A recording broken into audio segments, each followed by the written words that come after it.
days to ensure that we continue to remain in lockstep, that is, the European Union and NATO. Despite Russia's efforts to divide us at home and abroad, I can affirm that has not happened. The overwhelming message on both calls was one of unity, determination, and resolve. I shared with all of those on the calls what we know about a rapidly escalating crisis in Ukraine. Over the last few days, we've seen reports of a major uptick in violations of the ceasefire by Russian-backed fighters attempting to provoke Ukraine and the Donbass. For example, a shelling of a Ukrainian kindergarten yesterday, which Russia has falsely asserted was carried out by Ukraine. We also continue to see more and more disinformation being pushed out to the Russian public, including Russian-backed separatists, claiming that Ukraine is planning to launch a massive offensive attack in the Donbass. Well, look, there is simply no evidence of these assertions, and it defies basic logic to believe the Ukrainians would choose this moment, with well over 150,000 troops arrayed on its borders, to escalate a year-long conflict. Russia's state media also continues to make phony allegations of a genocide taking place in the Donbass and push fabricated claims warning about Ukraine's attack on Russia without any evidence. That's just what I'm sure Ukraine's thinking of doing, attacking Russia. All of these are consistent with the playbook the Russians have used before, to set up a false justification to act against Ukraine. This is also in line with the pretext scenarios that the United States and our allies and partners have been warning about for weeks. Throughout these tense moments, the Ukrainian forces have shown great judgment and, I might add, restraint. They refused to allow the Russians to bait them into war.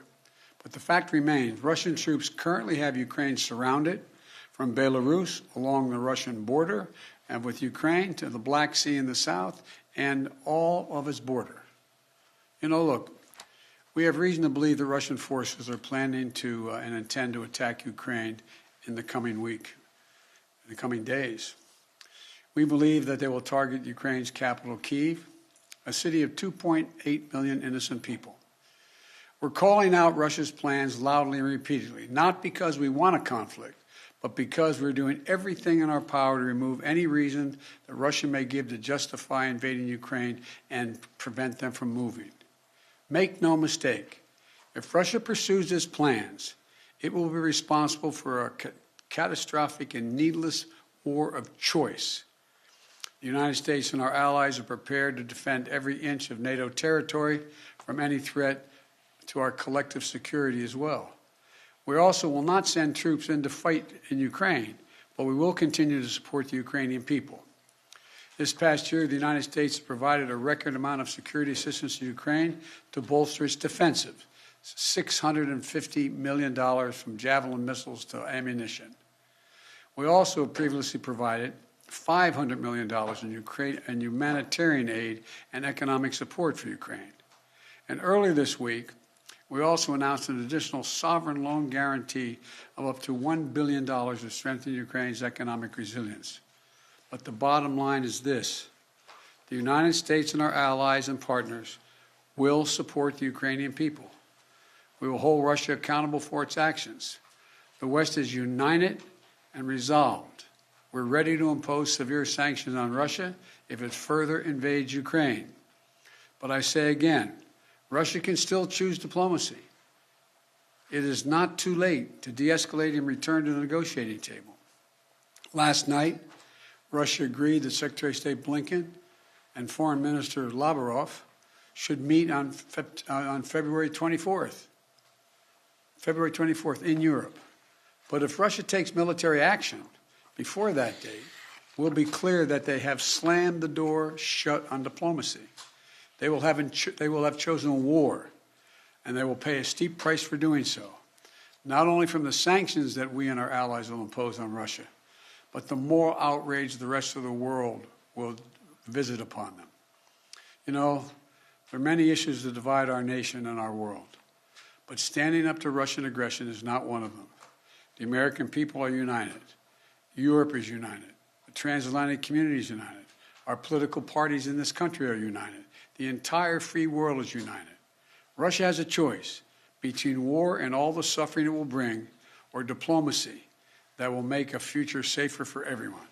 Now, I'm happy to take a few questions. Nancy from Bloomberg. Thank you so much, sir. Do you think that it is wise for President Zelensky to leave Ukraine if an invasion is as imminent as the U.S. says it is? That's a judgment for him to make, and a determination as to whether or not. I've spoken with Zelensky a dozen times, maybe more, I don't know. And it's in the pursuit of a diplomatic solution, it may not be it may be the wise choice, but it's his decision. And do you have any indication about whether President Putin has made a decision on whether to invade? Do you feel confident that he hasn't made that decision already? As of this moment, I'm convinced he's made the decision. We have reason to believe that. There seems to be a unanimity of spirit between the United States and Europe to do some sanctions, a comprehensive sanctions, but is everyone on board with the exact same sanctions that you want to do? Yes. There will be some slight differences, but there'll be more add-ons than subtractions. And President Putin is going to oversee some nuclear drills this weekend. How do you see that happening? What's your reaction to that, sir? Thank you. Well, I don't think he is remotely contemplating using nuclear weapons. But I do think I think he is focused on trying to convince the world that he has the ability to change the dynamics in Europe in a way that he cannot. But I don't.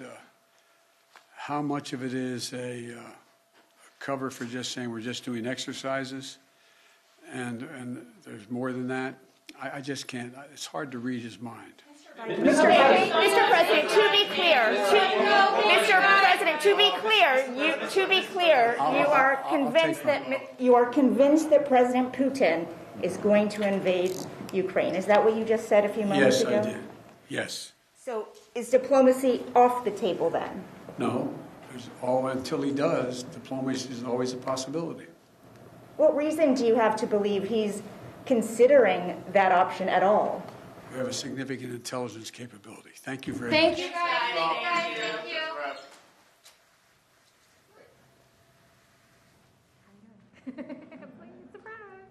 It's on there. Don't worry about it. Just magic. Just make it appear.